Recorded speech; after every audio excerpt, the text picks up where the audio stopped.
This is the all-new Van Rysel XCR Tri, pro-level performance with a price tag that absolutely doesn't match. Has Van Rysel just thrown a massive wrench into the gears of the bicycle industry with this bike? Let's introduce you to the bike and the brand. Van Rysel have given us the opportunity to see and ride their brand new XCR Tri bike. Now it's priced in the region of a mid-range bike, but it made its pro debut in Kona on the Queen Kaimana Highway under French athlete Denis Chevrot. The question on everyone's lips is, has Van Rysel managed to create pro-level performance at mid-pack prices, or does this bike compromise somewhere to get that competitive price tag? I'm back in the miserable UK winter now, testing the bike, but while I was out in Kona, I was able to test ride this bike and have a close look at it.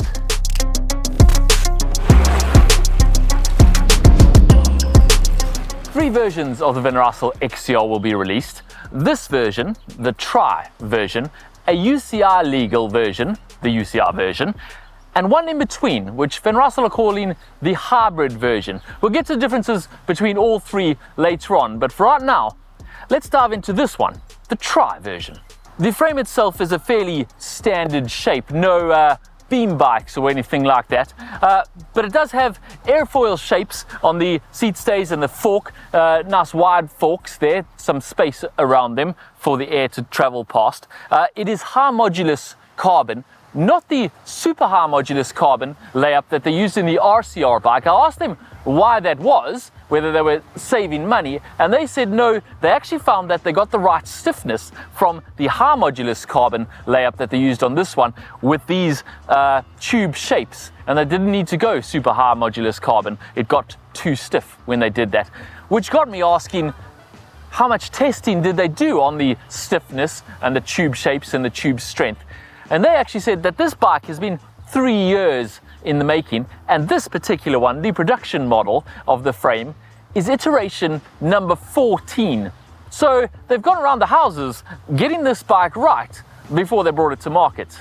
It'll come in 5 sizes: extra small, small, medium, large, and extra large. And even in the extra small, they managed to fit the 700C wheels on, so no 650s here. It has a 79-degree seat angle, but actually it has a lot of fore-aft adjustments at the top of this, and you can flip around the seat clamp so that you can get even further forward if you want to. So absolutely fine for even the most aggressive aero position. The aero base bar is the same as the UCR version, and I actually found that the hand positions are really long, so you can multiple hand positions, maybe almost too long, but comfortable nonetheless. The difference though is in the UCR version, it comes with deader jet aero bars mounted on it, whereas the Tri version and the hybrid version will come with Van Rysel's own Tri cockpit. They designed the whole thing from scratch. So it has riser spaces here. You can go from 10 millimeters high all the way up to 90 millimeters high if you want to. You can then also change the angled spacer, so you can change the angle of those aero bars. I've got a 15-degree one on here. And then it has plenty of adjustability in the actual extensions and the armrest pads. The extensions can move forward and back and in and out. You can also move the aero bar pads into multiple positions, in and out, forward and back, and you can move this whole bracket forward and back. So you can really adjust your fit to get comfortable. Other upgrades from the UCR version include all the accessories. So they have what they call a trash box here, which I suppose you can put your trash in, or you can put your salt tablets in if you like. They have the bento box. This is actually not the final version. It's a little bit flimsy and wobbly, but that will be upgraded before they actually go to production. It also has a toolkit in here in the bottom, which has all your spares, comes with all the spares, including a mini CO2 pump, tire levers, etc., everything you need. Another upgrade is the Physique Aeris saddle with a built-in behind the saddle mount for your bottle. So that's something triathletes need. And then this bottle cage won't actually be there, but the between the arms bottle cage mount will be there. So that's also an upgrade from the UCR version. The bike comes spec'd with Swiss side Hadron Ultimate wheel set, 625 in the front, 800 in the rear, tubeless ready, of course. And Swiss side actually played a big role in the design of this bike, using their aerodynamic expertise to help refine the design of the bike. It comes spec'd with Shimano Ultegra R8150 12-speed, 5236 in the front and 1130 on the rear cassette, and the crankset is a Shimano Ultegra R8150 with an in-peak power meter built into it, and the length of those cranks depends on the size of the frame you buy, from 170 up to 175 for the extra large. The whole bike in a size medium has a claimed weight of 8.9 kgs. I weighed mine in a size large with all the accessories on it at 9.74 kgs, which is pretty competitive in the time trial triathlon bike market.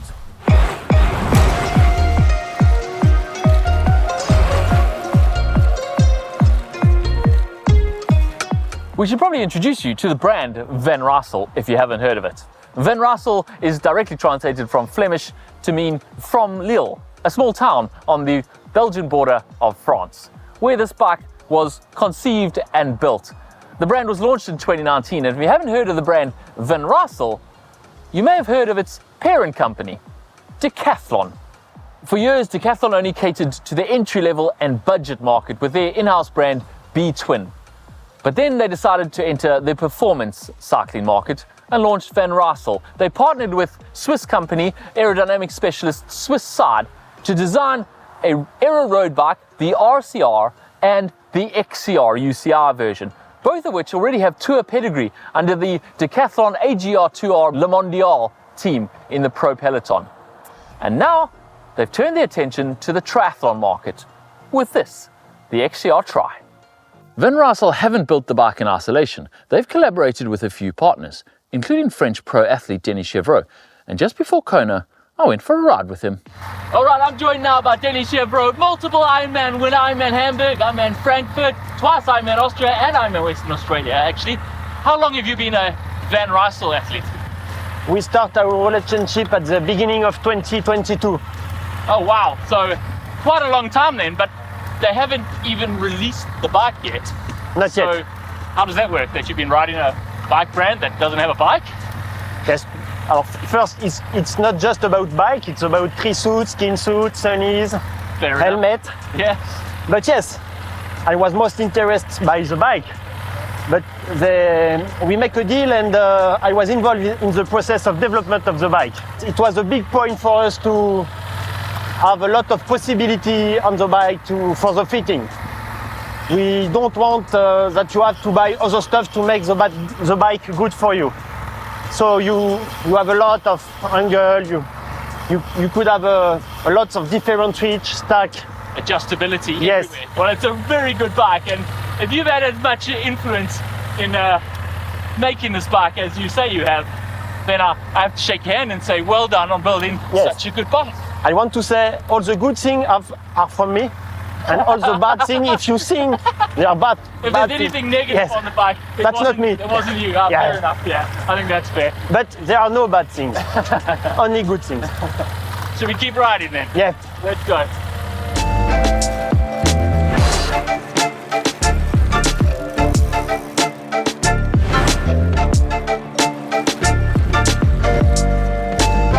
All right, we'll let Denny go and put his feet up because he does have to actually race the bike through the lava fields in the next few days. But we've got Jeremy here, the product manager for Van Rysel, and he's going to talk us through some of the background of this bike. How long did this bike take to get to the point where it's ready to race in Kona?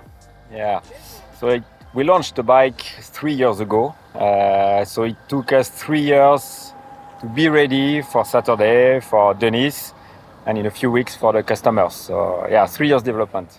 And what was the initial goal for this bike? Like, what was the top line that this is our goal when we started this whole project?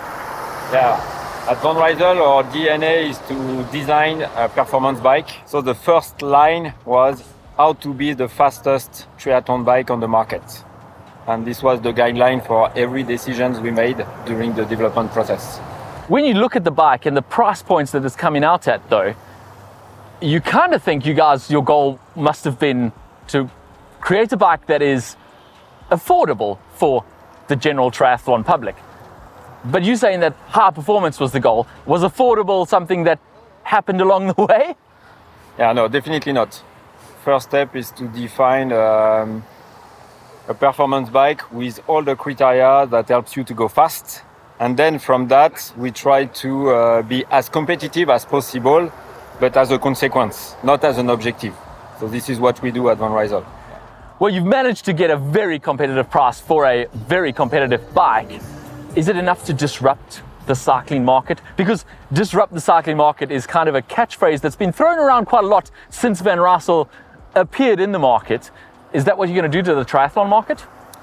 I think we'll let the customer decide whether or not they want to buy a Van Rysel bike and then hopefully enjoy it. For sure, what we want is to be one of the top brands on the premium segment with Van Rysel. So of course we are very competitive. We know we have some strengths, so we play our strengths to be pretty soon number one. Now, the bike industry is infamous for poor supply chains, that there's long lead times for ordering bikes and you can't get enough components for the bikes, etc. You guys obviously have a parent company called Decathlon, who's famed for its really good supply chains. Are you guys going to be able to provide the bike that you've built in all the sizes to your consumers promptly? Yeah, you're right. Supply is the key challenge. One of the biggest one, to be honest, Okay. even if the design was an important one. We know that there are still some challenge, but the situation is getting better on the supply chain. So yes, we will make available all the triathlon bikes on all the size. Pretty soon, in a few weeks, we'll talk about it. Well, congratulations for getting this far. We're pretty excited about Van Rysel, the new player in the bike market.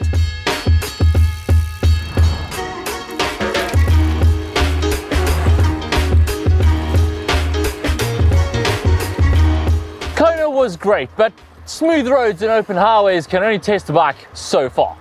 I'm now back in the UK, where the roads are far more challenging, and I've put the bike through its paces, and I have to say, the handling and comfort are quite incredible. The bike is light, responsive, and instantly confidence inspiring, which you can't say about many tri bikes, and I don't think I've ever said about any brand's first tri bike. As we have said, Van Rysel will release 3 versions of this bike. The UCR version, which will have Dedijet aero bars and Ultegra DR2, but none of the Tri accessories. Then this version, the Tri version, which will have the own Van Rysel special aero bars, top tube storage, and also tool storage in the bottom bracket there, Ultegra DR2, and of course the Swiss side wheels. And then what Van Rysel are calling the hybrid version, which will have the same Van Rysel Tri aero bars, but SRAM Axis group set and Fulcrum wind wheels. This Tri version will retail for 7,700 euros, the UCR version just a couple of €100 cheaper, and then the hybrid version a full 1,500 euros cheaper at just 6,200 euros. We're pretty excited that there's a new player in the triathlon bike industry, and for a first attempt, Van Rysel have done a pretty good job of putting together a bike that ticks pretty much all the boxes, looks decent, and also rides surprisingly well. Now that you guys have had a close look, what do you think? Leave your answers in the comments section down below. Let us know what you think of this bike. We're pretty impressed. Are you? Thanks to Van Rysel for making this video possible, and thanks to you for watching.